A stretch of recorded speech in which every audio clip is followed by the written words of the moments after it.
Halo semuanya, Om Swastiastu and welcome back to my channel. Senang sekali saya Adit X-Guero kembali hadir ke hadapan teman-teman semua yang selalu senantiasa menunggu video terupdate dari Adit X-Guero channel. Dan kita kembali lagi di konten Ramal X-Guero. Di konten Ramal X-Guero kali ini saya akan kembali untuk menjawab salah satu request yang sudah masuk di akun sosial media saya ataupun juga di kolom komentar.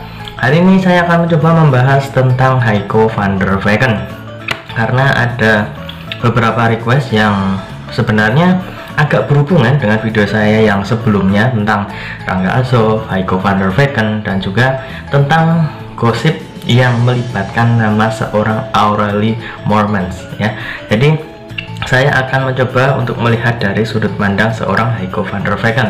Kurang lebih ada request yang seperti ini, meminta saya supaya membaca kira-kira bagaimana perasaan dan juga respon dari seorang Heiko melihat gosip kedekatan seorang Rangga Azov dengan Aurelie. Karena semuanya juga sudah tahu ya, kalau banyak sekali teman-teman khususnya para fans dari Azov lover sangat berharap supaya Rangga Azov dan juga Heiko van der Vecken dipersatukan, dan mereka juga berharap supaya Azov itu bisa tetap langgeng sampai kapanpun. Tapi sempat ada gosip yang beredar seperti itu, dan di beberapa episode yang lalu saya juga sempat membacakan dan hasilnya seperti itu ya.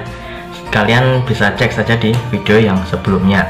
Hari ini saya akan mencoba dari sisi seorang Heiko van der Vecken. Sebenarnya ada cukup banyak request yang meminta saya supaya membaca dari segi seorang siapa, sisi dari siapa gitu ada ya. Tapi hari ini saya akan mencoba untuk membahas dari seorang Heiko van der Vecken terlebih dahulu. Tapi sebelum kita masuk di Ramal X-Guero kesempatan hari ini, ada baiknya buat kalian yang baru saja bergabung dan baru tahu ada channel ini, langsung saja untuk subscribe terlebih dahulu, dan jangan lupa juga untuk bunyikan loncengnya supaya kalian selalu mendapatkan notifikasi terbaru dari Adit X-Guero channel. Jangan lupa juga untuk like, komen, dan share supaya video ini semakin berkembang, ditonton banyak kalangan, dan tentunya menjadi semangat baru buat kami untuk selalu upload dan memberikan tontonan menarik lainnya. Apabila sudah di subscribe, sudah dibunyikan loncengnya, sudah di like juga, kita akan mulai saja pembahasan kita hari ini. Seperti biasa, saya sudah menyiapkan satu deck kartu tarot, akan kita acak terlebih dahulu. Sembari mengacak, tidak lupa saya ingin mengingatkan buat teman-teman semua yang ingin request artis atau public figure idola kalian yang ingin diramal oleh saya, bisa langsung saja tulis di kolom komentar. Jangan lupa sertakan nama dan juga apa yang ingin diramalkan tentang artis idola kalian tersebut. Boleh tentang karirnya, boleh tentang asmaranya, boleh tentang seseorang yang mungkin saat ini sedang digosipkan dekat dengan dia, boleh banget. Ataupun kalian ingin konsultasi permasalahan pribadi kalian, boleh tanya apa saja, baik karir, keuangan, asmara, kesehatan, hubungan kamu sama si dia, tingkat kecocokan kamu sama si dia, apakah ada orang ketiga ataukah ada permasalahan yang saat ini sedang hinggap di hubungan kamu sama si dia, langsung saja konsultasikan melalui DM Instagram saya di @aditx_xguero. Jangan lupa syarat dan ketentuan berlaku karena ini adalah konsultasi yang berbayar. Oke, kita akan mulai mengambil kartu yang pertama. Kita akan baca kira-kira seperti apa perasaan dan juga respon seorang Heiko van der Vecken melihat gosip yang sedang beredar saat ini, kedekatan dari Azov dan juga Aurelie. Ya, ini dia. Di sini terlihat ada seseorang yang sedang berdiri sambil memegang sebuah tongkat kayu, dan di sini ada beberapa koin emas berlambang bintang, ada 1, 2, 3, 4, 5, 6, 7. Ya, di sini saya melihat untuk Heiko van der Vecken sendiri memiliki respon yang sebenarnya seperti acuh tak acuh gitu ya. Dia mungkin agak melihat, kemudian sesekali ya menengok seperti apa sih berita yang saat ini sedang beredar.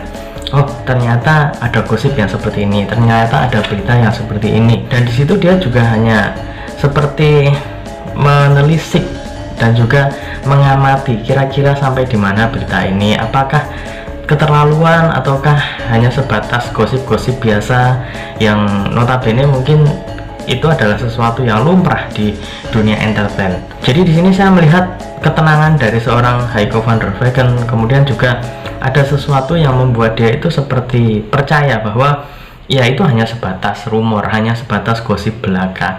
Kalau misalkan mereka berdua ya, Heiko dan juga Azov, memang memiliki hubungan khusus, saya melihat karakter dari seorang Heiko ini saat ini cukup dewasa, jadi dia bisa memilih dan memilah dan bisa tahu mana yang benar-benar sesungguhnya, mana yang hanya gosip belaka. Karena kalau misalkan kita melihat secara lebih perspektif dan juga melihat lebih realistis, pastinya Heiko itu bisa tahu yang sebenarnya seperti apa, karena dia bisa langsung bertanya kepada orang yang bersangkutan, kepada orang yang sedang digosipkan, kepada Rangga Azov ataupun juga kepada Aureli, kira-kira seperti apa. Pastinya dia memiliki sebuah informasi yang lebih jelas daripada gosip-gosip yang belum tahu ini asal-usulnya dari mana. Jadi saya rasa sifat dewasa dari seorang Heiko van der Weycken, kemudian juga dia merasa bahwa ini bukan sesuatu yang terlalu dibesar-besarkan ya. Dia menganggap ini adalah sebagian dari hidup, sebagian dari proses bagaimana karir mereka sedang berjalan. Ya namanya dunia entertain pasti seperti itu, ada lika-liku kehidupan dan juga ada beberapa berita yang mungkin kadang bisa memberikan dampak positif kepada orang itu, bisa juga mendapatkan dampak yang negatif. Jadi dia merasa ya ini adalah kehidupan dan memang harus dijalani dengan sebaik-baiknya dan selalu berpikir positif saja. Next, kita akan mengambil kartu yang kedua. Ini dia kartu yang kedua. Ya, di sini ada Knight of Cups ya. Terlihat ada seorang kesatria menunggangi kuda, dia sambil memegang sebuah cangkir ataupun gelas, dan di sini terlihat dia sedang berjalan perlahan dan juga terlihat gagah gitu ya. Dan di sini saya melihat seorang Heiko van der Weycken ini memiliki pandangan yang cukup membuat para fans itu tenang ya. Kita lihat pandangan seorang Heiko van der Weycken itu seseorang yang memiliki sebuah ketulusan. Kemudian juga Heiko van der Weycken itu dari matanya itu benar-benar terlihat polos gitu ya. Jadi dia itu terlihat benar-benar tidak ada sesuatu yang disembunyikan. Terlihat bahwa dia itu benar-benar menampakkan sesuatu yang memang saat ini sedang dia rasakan. Kalau misalkan ada sesuatu yang disembunyikan, ada sesuatu yang mengganggu pikirannya, saya rasa pasti saat ini mulai terlihat dan agak-agak bagaimana gitu ya. Kalau misalkan di mata para fans itu pastinya akan berbeda, apalagi para fans itu sudah mengetahui kira-kira Heiko ini karakternya bagaimana, kemudian juga saat dia sedang seperti ini itu bagaimana, pastinya ada sesuatu yang berbeda. Nah, di sini saya melihat tentang kepolosan, kemudian juga tentang kedewasaan tadi ya di kartu yang pertama tadi, dan di kartu yang kedua dia seperti melihat bahwa seorang Rangga Azov itu hanya melakukan apa yang dia lakukan, apa yang perlu dia lakukan ya akan dia lakukan. Jadi dia tidak akan melakukan hal-hal yang menurutnya itu di luar pekerjaan. Jadi kalau misalkan memang tuntutan profesi, tuntutan pekerjaan mengharuskan dia itu bermain dengan lawan mainnya, yaitu hanya sebatas tuntutan pekerjaan, tidak semerta-merta pindah ke sana, kemudian cinlok ke sana, pindah ke sini, kemudian cinlok sama yang lawan mainnya di sini. Jadi tidak bisa kemudian semerta-merta pindah ke sana kemari itu dengan semudah itu tidak bisa. Pasti membutuhkan proses, dan proses ini sangat panjang. Kita bisa ingat dulu waktu Rangga Azov dan juga Heiko van der Weycken bertemu dalam sebuah sinetron, itu membutuhkan proses ya. Kemudian juga ada waktu, bagaimana kabar, kemudian juga desas-desus tentang kebersamaan Heizov ini mulai tercium media, mulai banyak yang menjodoh-jodohkan, itu kan butuh proses.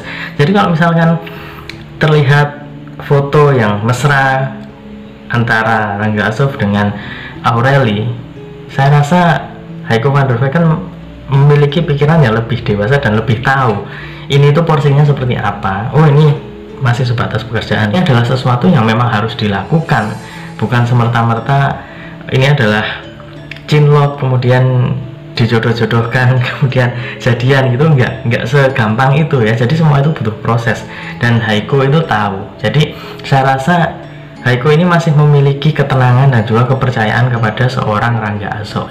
Next, kita akan mengambil kartu yang terakhir atau kartu yang ketiga. Nanti kita akan simpulkan dari ketiga kartu ini. Ya, ini dia The Tower.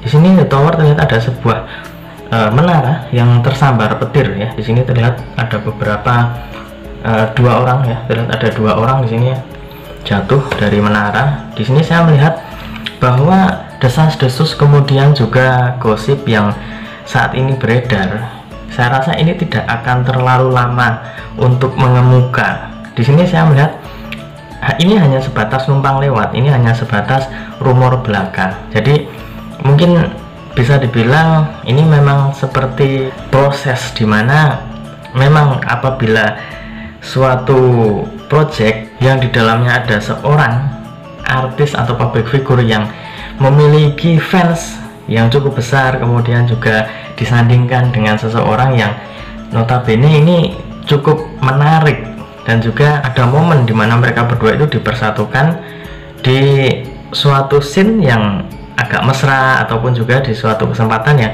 terlihat mengharuskan mereka untuk lebih mesra, itu ada.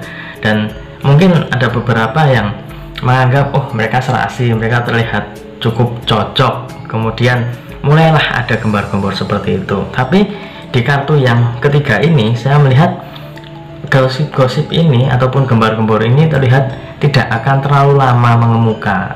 Jadi sepertinya akan tidak terlalu lama kemudian lenyap begitu saja seperti ditelan bumi.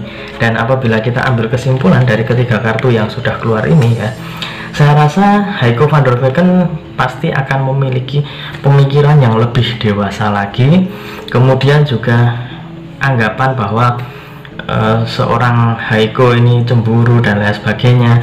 Ya kalau misalkan orang cinta kemudian orang itu sayang sama seseorang, pastinya itu cemburu itu wajar ya. Kalau misalkan nggak cemburu malah itu gimana gitu. Tapi kan setiap orang pasti memiliki cara untuk menyimpan kemudian juga mengekspresikan apa yang dia rasakan.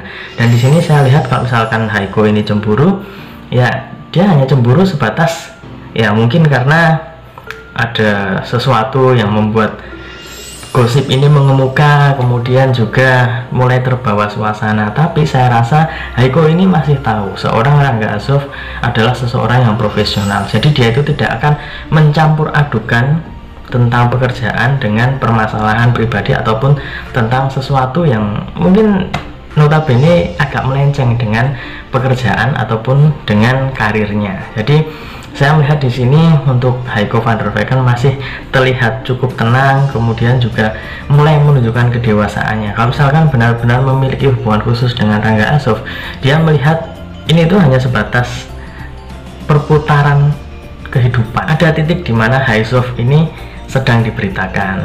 Mungkin saat ini Azov agak kurang diberitakan karena ya mungkin terkendala situasi. Mereka masing-masing memiliki sinetron ataupun juga proyek sendiri, dimana kemudian terjadi sebuah peristiwa ataupun juga gosip yang beredar Rangga Azov dekat dengan lawan mainnya, kemudian Heiko van der Weycken dekat dengan lawan mainnya.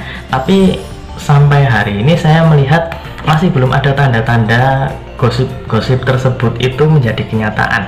Saya melihat Heiko van der Weycken dan juga Rangga Azov masih memiliki hubungan yang baik. Jadi kita doakan saja yang terbaik untuk mereka berdua, khususnya teman-teman Azov lovers ya. Dan jangan lupa buat kalian yang memang mengidolakan ataupun juga ngefans dengan Aureli, ya doakan. Pokoknya siapa yang kalian idolakan, siapa yang kalian jadikan seseorang yang bisa menjadi tolok ukur ataupun juga penyemangat hidup kalian, public figure, itu kita harus ambil sisi positifnya ya. Jadi seseorang yang kita anggap idola itu juga memberikan sesuatu yang positif kepada kita, baik dari kehidupannya, baik dari prestasinya, itu bisa kita ambil sebagai suri tauladan dan kita terapkan di kehidupan kita. Jadi tetap doakan yang terbaik untuk mereka semuanya. Dan ingat ya, ini hanya sebatas prediksi, karena segala sesuatu di dunia ini atas kehendak Tuhan Yang Maha Esa. Manusia hanya bisa berusaha dan berdoa, manusia bisa berencana, tapi tetap Tuhanlah yang menentukan. Dan apabila saya ada salah kata, salah ucap, kurang lebihnya saya mohon maaf yang sebesar-besarnya, karena manusia adalah tempatnya salah dan hilaf. Dan akhir kata saya Adit Esquero mohon undur diri. Kita ketemu lagi di video-video selanjutnya. Terima kasih dan sampai jumpa. Om Santi Santi Santi Om.